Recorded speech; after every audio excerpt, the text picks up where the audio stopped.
Na tej lúke rastú kvety a my sme ešte také kvietočky, ktoré nevyrástli. Každý máš v ruke stôl a s tou stúhou budeš chodiť po priestore, nesmieš vstúpiť na kvietok a budeš chodiť a mávať so stúhou.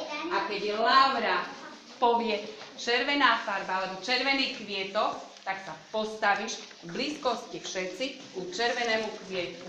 A zasa povie Laura, kvietky, hýbte sa. Hej, alebo farby, hýbte sa. Povedala som, nesmieš vstúpiť. No. A jak mám povedať? Farby, hýbte sa, môžu byť farby, hej? A farby, akože červený kvietok a potom zasa farby. Tak, zakrič. Fialový kvietok. Fialový.